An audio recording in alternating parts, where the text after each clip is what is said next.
Assalamualaikum warahmatullahi wabarakatuh. Alhamdulillahirabbil alamin wa bihi nasta'inu ala umuri dunya waddin. Assalatu wassalamu ala asrafil anbiya'i wal mursalin wa ala alihi wa sahbihi ajmain, amma ba'd. Yang terhormat Bapak Amin selaku dosen pengampu mata kuliah Sejarah Peradaban Islam, dan yang saya banggakan teman-teman seperjuangan. Pertama-tama dan yang paling utama, marilah kita panjatkan puji serta syukur kepada Allah Subhanahu wa Ta'ala, Zat yang Maha Ghafur, yang mana nikmatnya tidak akan pernah terukur oleh insinyur, gubernur, bahkan oleh tukang bubur. Dan Zat Ilahi Rabbi yang mana telah menciptakan dua insan saling mencintai seperti Siti Khadijah dan Nabi Muhammad SAW.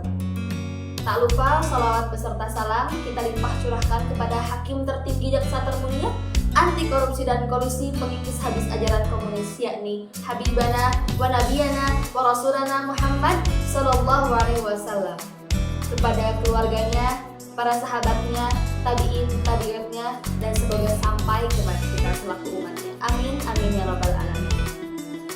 Salam hormat untuk kita semua. Pada kesempatan kali ini, izinkan saya Lutfiah Harona Faisal untuk memaparkan sedikit tentang sejarah peradaban Islam di Nusantara. Teman-teman yang saya cintai, banyak sekali pendapat mengenai proses masuknya Islam ke Nusantara. Mengapa saya bilang Nusantara? Karena Indonesia ini hadir pada tanggal 17 Agustus 1945. Baik, proses masuknya Islam ke Nusantara ini pada tahun pertama Hijriah atau sekitar abad ke-7 Masehi, yang mana pendapat ini didukung oleh bukti-bukti. Yang pertama, bukti catatan kerajaan Cina.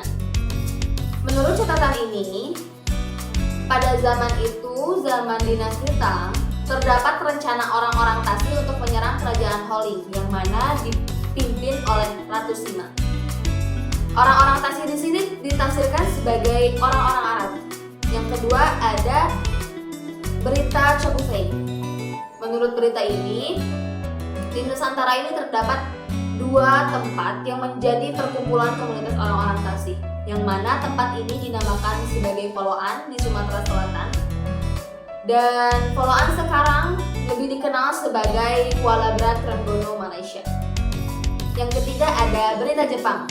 Menurut berita ini menceritakan tentang perjalanan pendeta Kansin ke Nusantara, yang mana dikemukakan pada saat itu di Nusantara terdapat, di Kanton khususnya, terdapat kapal-kapal Pose dan kapal-kapal Tasik. Oleh para ahli, kapal istilah Pose ini dikenal sebagai bangsa Melayu, dan Tasik sendiri ditafsirkan sebagai bangsa Arab dan Persia. Pendapat lain mengatakan bahwa masuknya Islam ke Nusantara ini pada abad 13 Masehi, yang mana atas dasar munculnya kerajaan yang bercorak Islam seperti kerajaan Samudra Pasai. Pendapat ini juga tidak kalah buktinya, tidak diperkuat juga oleh bukti-bukti. Yang pertama, ada catatan perjalanan Marco Polo.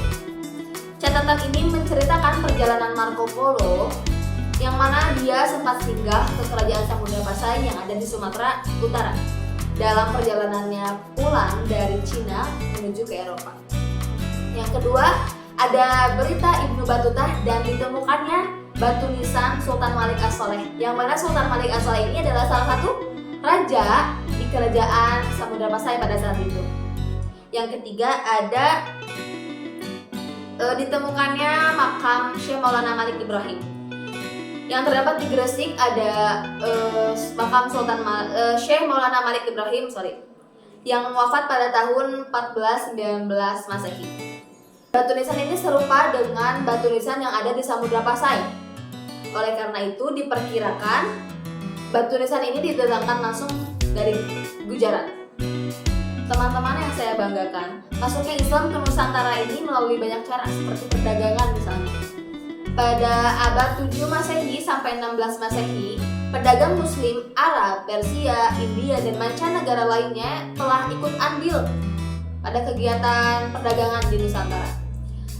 Pedagang Muslim yang berdatangan ini semakin lama semakin banyak, lalu mereka membuat pemukiman.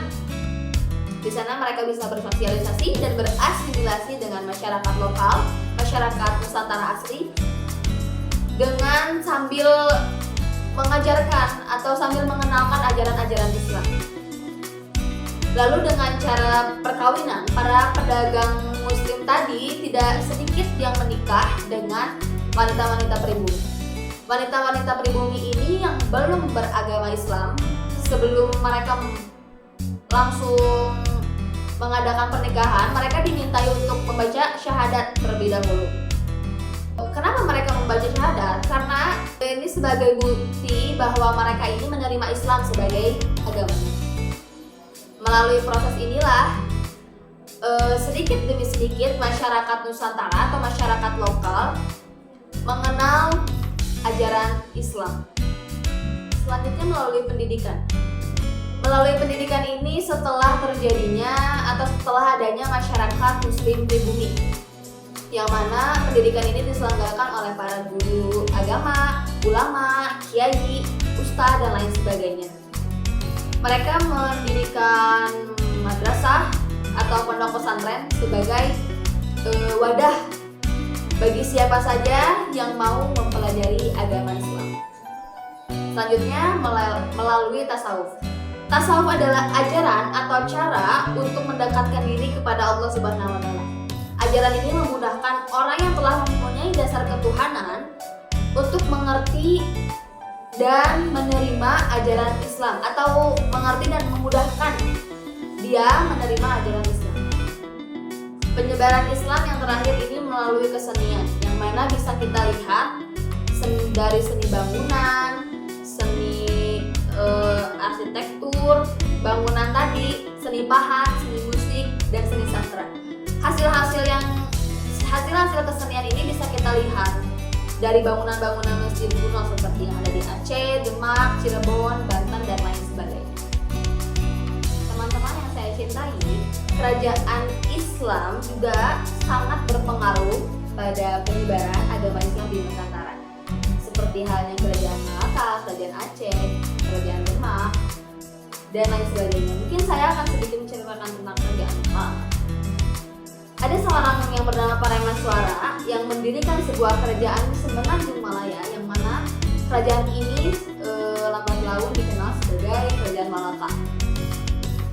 Mengingat lokasi kerajaan Malaka ini sangat strategis, Parameswara berupaya mengembangkan kerajaannya dengan membangun sebuah pelabuhan untuk pusat perdagangan. Pada masa itu, pedagang dari bangsa hebat seperti Arab, Gujarat, Tiongkok, dan lain sebagainya bermunculan ke pelabuhan Malaka tersebut. Pembangunan Malaka ini yang menjadi faktor utama kejayaan kerajaan Malaka.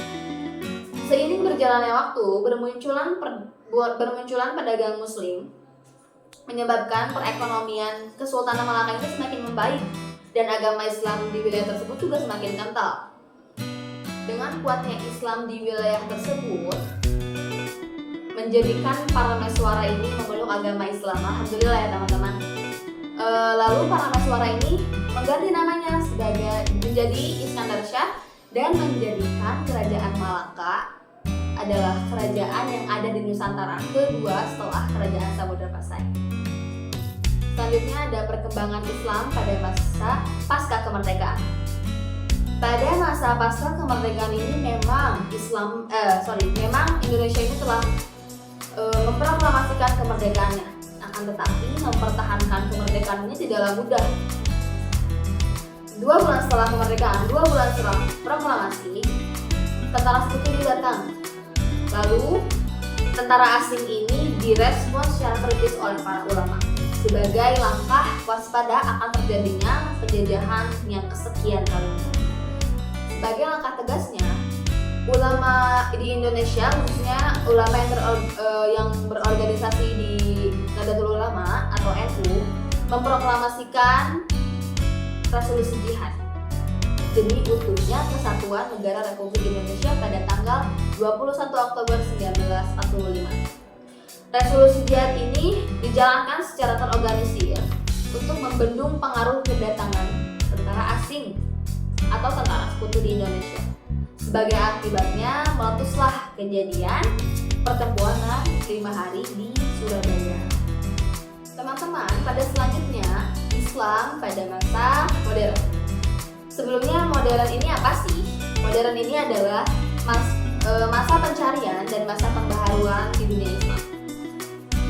Pada masa ini umat Islam berusaha mencari penyebab kejatuhan atau penyebab jatuhnya Islam dan mencari tahu juga cara untuk meningkatkan mutu dan cara untuk meningkatkan kekuatan kembali agama Islam. Di masa ini muncul beberapa gerakan dan beberapa pemikiran seperti gerakan-gerakan nasionalisme, gerakan fundamentalisme, gerakan reformasi, gerakan liberalisme dan lain sebagainya.